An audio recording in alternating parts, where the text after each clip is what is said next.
El universo es de hecho inteligible, pero parece ser que cuanto más estudiamos, más confusas e intrigantes se vuelven las cosas. Nosotros vivimos dentro de determinados límites y parece que cada vez que nos acercamos al horizonte descubrimos nuevamente que la superficie no es plana. Así, los científicos se ven forzados constantemente a cuestionar lo establecido e ir más allá de la lógica en busca de respuestas. Porque al final, si como bien escribió Shakespeare, hay más cosas entre el cielo y la tierra que las que imagina nuestra vana filosofía.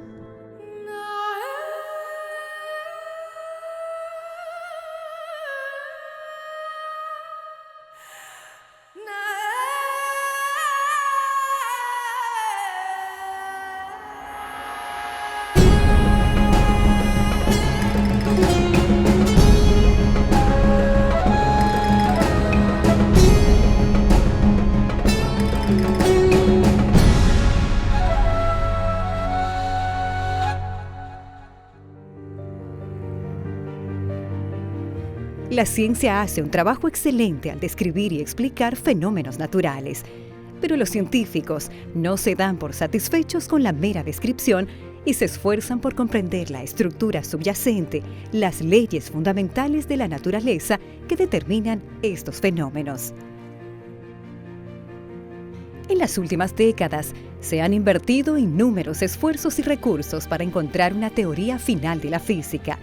Estos intentos se conocen como teoría de la gran unificación o teoría de todo, e incluyen propuestas como la gravedad cuántica de lazos, la teoría de cuerdas o supercuerdas y la teoría M. La búsqueda por una teoría unificada es tan profunda que muchos de sus investigadores acaban utilizando un lenguaje teológico en su descripción. Algunos la llaman de la búsqueda del Santo Grial de la ciência. No final do século XIX, os físicos fizeram uma reunião na Europa para fechar o grande livro da física. Tudo havia sido resolvido, explicado, quantificado, medido e tudo. Faltavam dois problemas só. O primeiro problema era a questão da radiação do corpo negro. Imagina um forno de uma usina siderúrgica, tem aquele forno, aquele buraquinho onde você coloca as coisas lá e lá dentro está quente. Era explicar a luz que saía daquele buraquinho. Parece simples, mas ninguém conseguia explicar aquilo. O outro problema era o efeito fotoelétrico. O efeito elétrico das células fotoelétricas que aquecem a nossa água, geram energia elétrica. Também ninguém conseguia explicar isso aí. O primeiro problema foi resolvido por Planck, que propôs o início do que se tornou a mecânica quântica. Tá? A física que explica tudo que é pequeno, abaixo do tamanho do átomo. O segundo foi explicado por Einstein. E tanto que Einstein não ganhou o prêmio Nobel pela sua teoria da relatividade mais famosa, mas por conta de explicar o efeito fotoelétrico. A solução desses dois problemas deram origem a duas áreas da física que vieram para destruir todas as certezas que existiam anteriormente.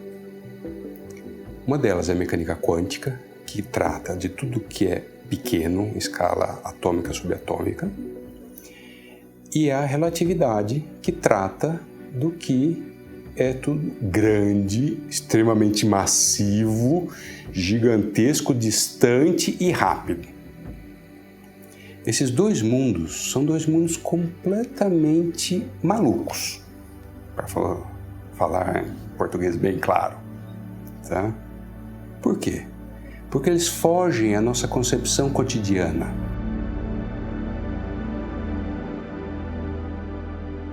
Existen en el universo 4 fuerzas subyacentes a todo. La gravedad, descrita por la teoría de la relatividad de Einstein. La fuerza nuclear fuerte, que mantiene el núcleo del átomo unido. La fuerza nuclear débil, responsable por la desintegración radioactiva. Y el electromagnetismo, responsable, entre otras cosas, por la atracción entre los átomos. El sueño de Einstein era unir todas estas fuerzas en una única teoría que pudiera explicar el universo en todos los niveles. Sin embargo, aunque dedicó los últimos 20 años de su vida a este proyecto, no consiguió descifrar esta ecuación. Y durante décadas, todos los intentos de colocar la fuerza de gravedad en la misma teoría que la mecánica cuántica fueron desastrosos. Parece que estas dos partes de las matemáticas simplemente no consiguen conciliarse.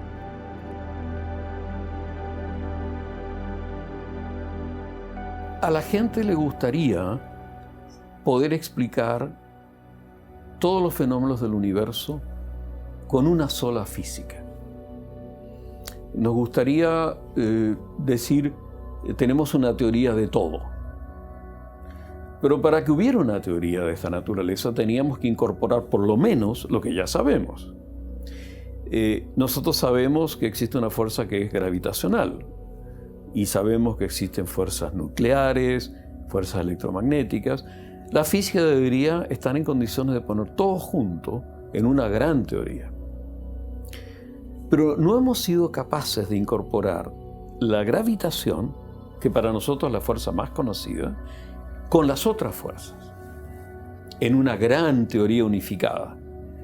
Y la gente trata desesperadamente de hacerlo desde hace mucho tiempo, sin lograrlo.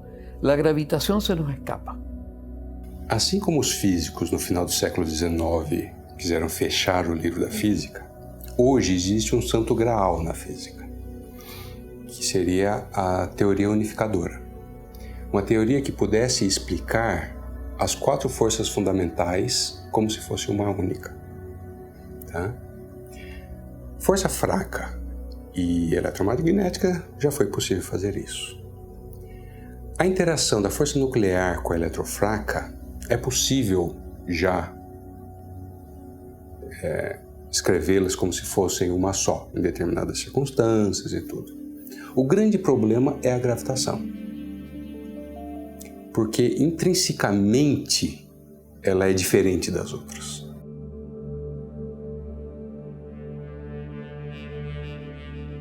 A pesar de que grandes avances han sido realizados en la comprensión del universo, aún así existen aspectos extraños del cosmos que nunca serán completamente comprendidos hasta encontrar una sola teoría. Y en ningún lugar eso parece ser más evidente que en las profundidades de un agujero negro. Si intentamos descubrir lo que ocurre en su interior, donde una estrella es reducida a un punto minúsculo, ¿usamos la relatividad porque la estrella es increíblemente pesada o la mecánica cuántica porque es increíblemente pequeña? Ya que el centro de un agujero negro es tan diminuto como pesado, necesitaríamos usar las dos teorías al mismo tiempo. Y cuando intentamos juntar estas dos teorías, no tienen sentido. One of the big problems that we have in physics right now is that we have 2 very successful theories. We have general relativity, which describes how gravity behaves and gives us a very accurate picture of gravity and black holes and things like that.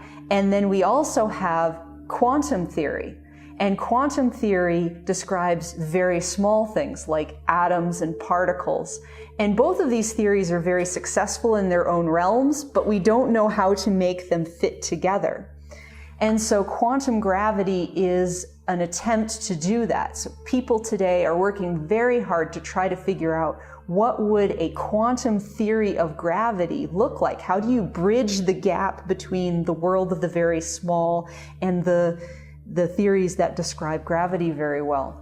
And so one of the properties of quantum theory, its main defining feature, is that quantities that on big scales can have any value have only certain discrete values in quantum mechanics. That's the whole nature of quantum, is that you can be here or you can be here, but you can't be in the middle. The most famous example is the atom. If you look at the electrons that orbit an atom, those electrons can only have specific energies. They can be at one energy level or another, but they can't have energies in between. That's what That's the quantum nature of quantum mechanics. And so if we were to do the same thing with general relativity, if we were to make a quantum theory of gravity, well, relativity is all about the curvature of space. It's what space looks like. So a quantum theory of gravity would say that space itself has to be quantized. You can have a smallest amount of area, but no smaller.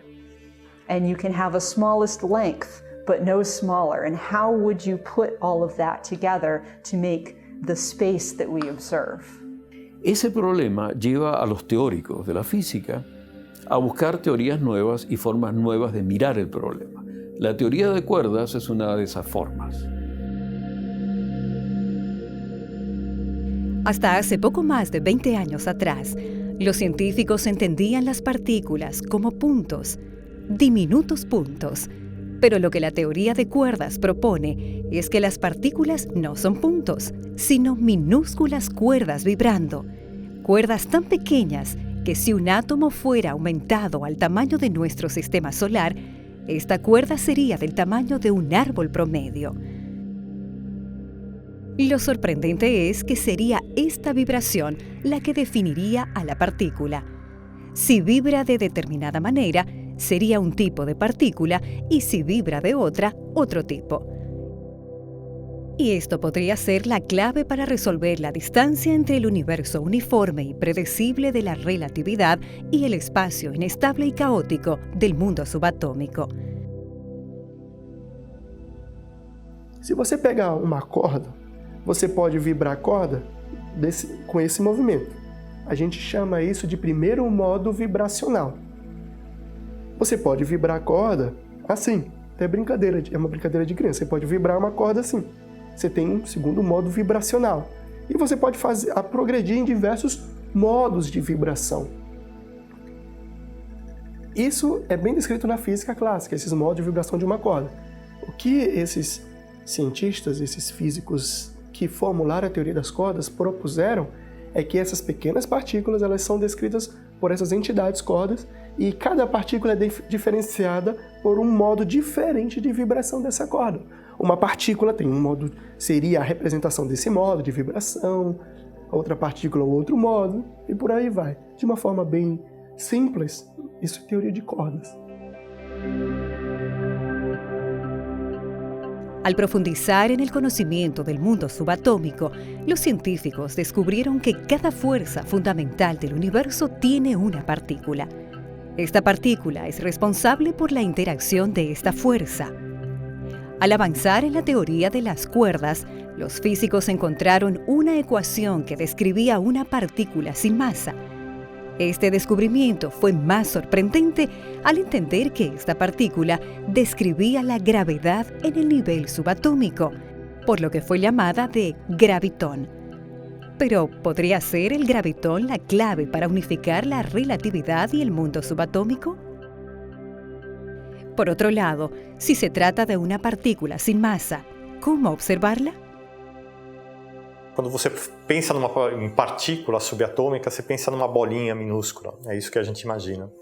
Mas, na verdade, essa é uma ideia que serve para a gente pensar e funciona para a gente até trabalhar em física com isso, mas não quer dizer que as partículas sejam realmente bolinhas. A mecânica quântica mostra para a gente que elas se comportam, às vezes, como ondas, espalhadas num espaço muito grande.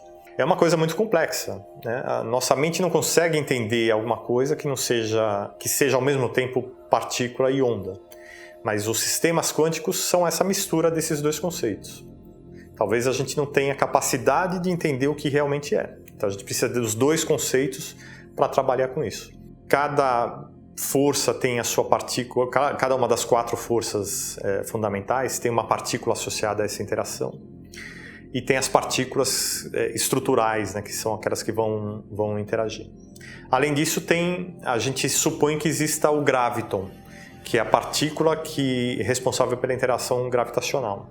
Essa ainda não foi observada, mas ela deve estar associada a essas ondas gravitacionais. Então, com a detecção de ondas gravitacionais, agora confirmada, a busca pelo graviton certamente vai se intensificar. Existe un aspecto intrigante en la teoría de cuerdas. Hasta ahora conocemos solo 4 dimensiones. 3 de ellas son espaciales: arriba, abajo y profundidad. La cuarta es la dimensión temporal. Para que la teoría de cuerdas pueda funcionar, sus cálculos demandan dimensiones extras totalmente desconocidas, matemáticamente probables.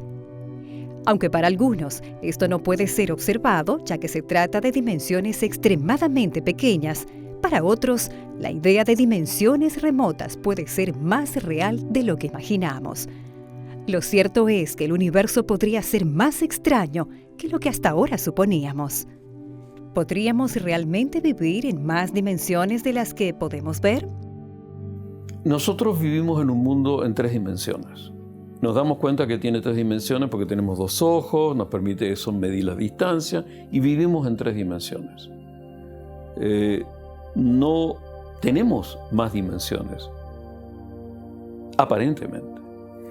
Pero hay que darse cuenta cuando nos hace la pregunta que nosotros somos seres muy pequeños comparados con el universo, pero muy grandes comparados con los átomos. Es posible que existan otras dimensiones, pero esas dimensiones podrían ser muy pequeñas, a escalas muy pequeñas, y no las veríamos.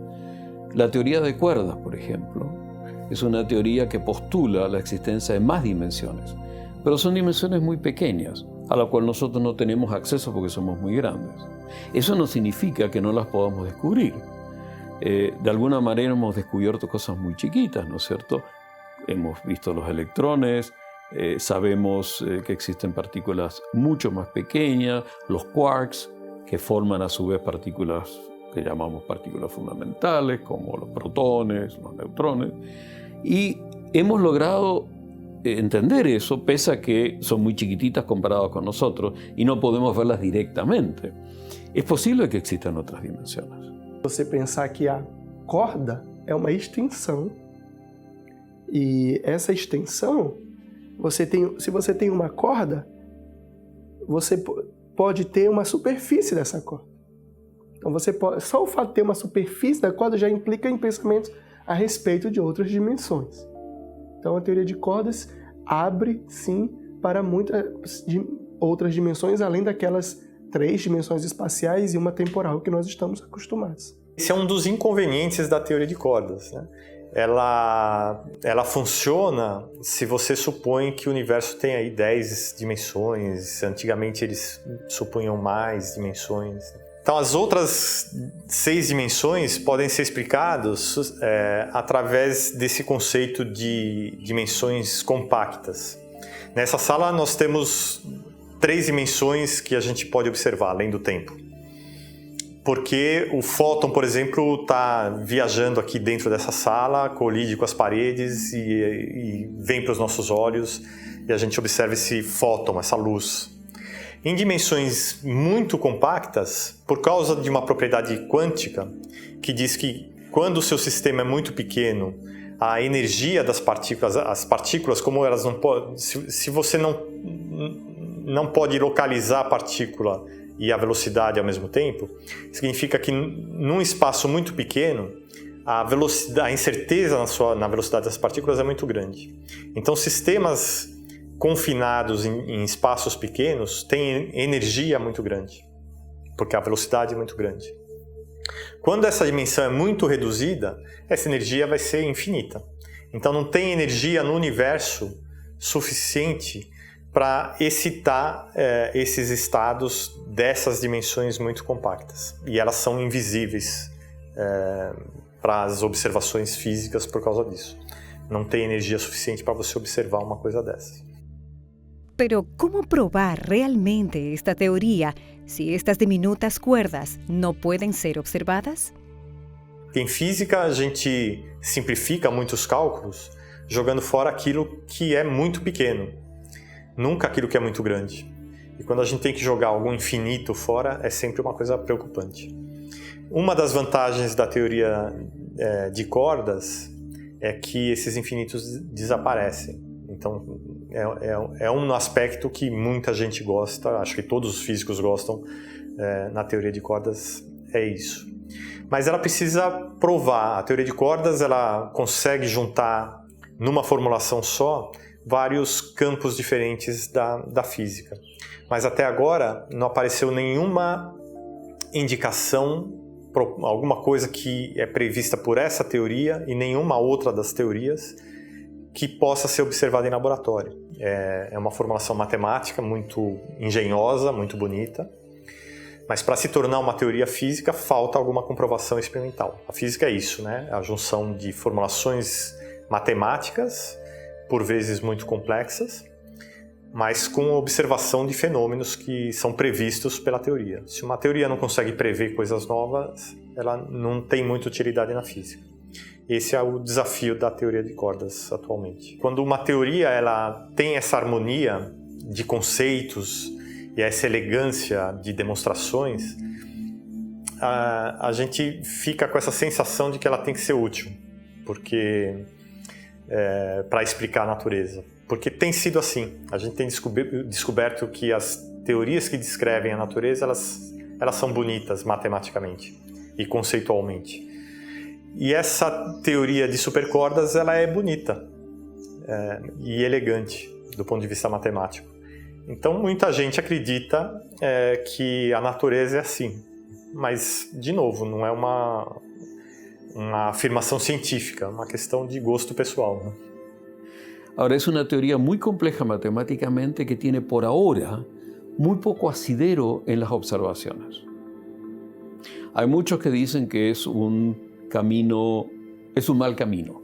Otros dicen no, tenemos que caminar para poder mirar el paisaje, si no, no vamos a verlo nunca. Eso lo hace muy interesante y la gente está tratando, a través de la teoría de cuerdas hoy en día, de hacer lo que las teorías un poquito más antiguas, como la teoría cuántica de campo, no es capaz de hacer. Es un terreno muy especulativo, en el cual algunos de los mejores cerebros que tenemos en física están terriblemente interesados. Y hay una generación de gente muy joven estudiando esto, que seguramente en pocos años van a descubrir cosas muy interesantes. Mas a minha pergunta pessoal que eu faço é o seguinte: será que nós não corremos o mesmo risco de uma nova disrupção, como aconteceu naquela reunião dos físicos no final do século XIX? Quando eles achavam que tinham apenas dois únicos problemas para se resolver, e a solução desses dois problemas descortinou uma física completamente nova, né? Que mostrou que não que a física anterior estava errada, mas que ela não se aplicava a determinadas circunstâncias. A relatividade e a mecânica quântica não dizem que a mecânica de Newton está errada. Elas apenas delimitam aonde a mecânica de Newton é aplicável. Até tal massa, até tal velocidade, até tal tamanho, até tal energia, que é a física que nós conhecemos. Aumentou a energia, a velocidade, você vai para a relatividade. Então, certamente tem mais coisas para a gente descobrir. Quanto falta é muito difícil de dizer, porque a gente não sabe quanto falta ser descoberto. Muitas vezes na física aconteceu de as pessoas acharem que tudo estava explicado, e aí acontece alguma coisa e vem uma revolução científica e se mostra que precisa se reconstruir tudo novamente. Então a gente não sabe nunca quanto falta para ser descoberto. Lo maravilloso de la ciencia es que nunca va a dejar de maravillarnos con cosas nuevas.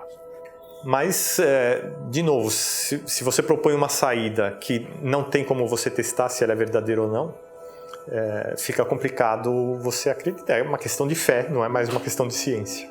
Nosotros no podemos mirar más allá de nuestro universo, por definición. Pero eso no significa que no existan otras cosas.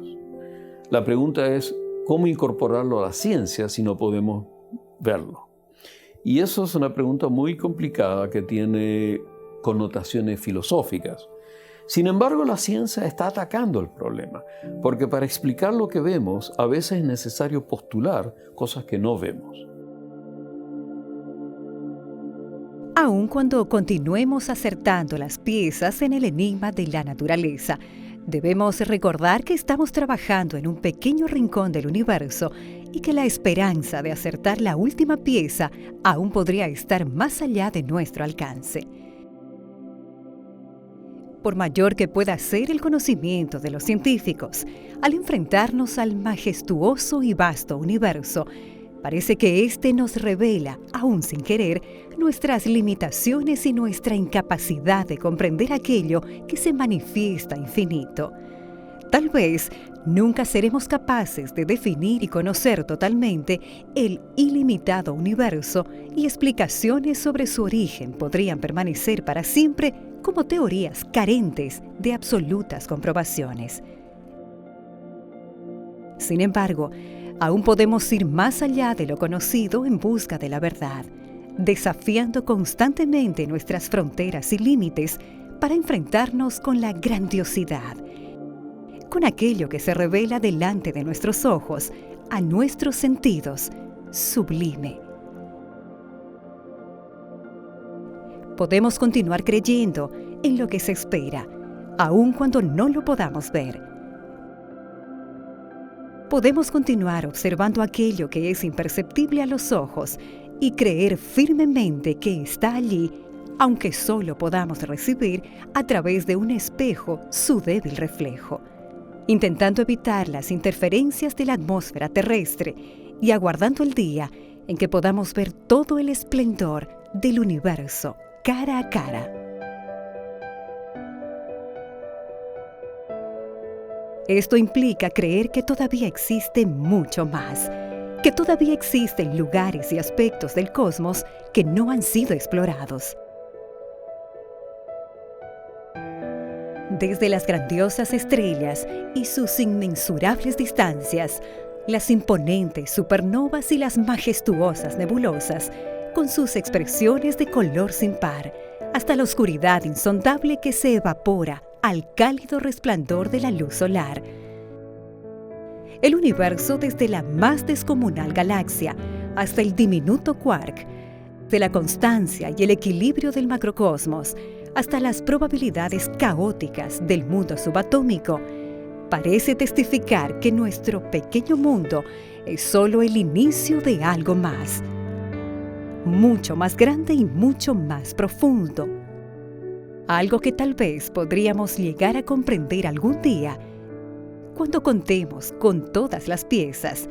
Pero hasta entonces, la ciencia continuará realizando preguntas, descubriendo nuevos aspectos de un universo sofisticado, elegante, sorprendente, y conforme encontremos las respuestas, continuaremos asombrándonos al contemplar vívidamente aspectos que revelan una perfección tal que despierta solemne admiración y respeto.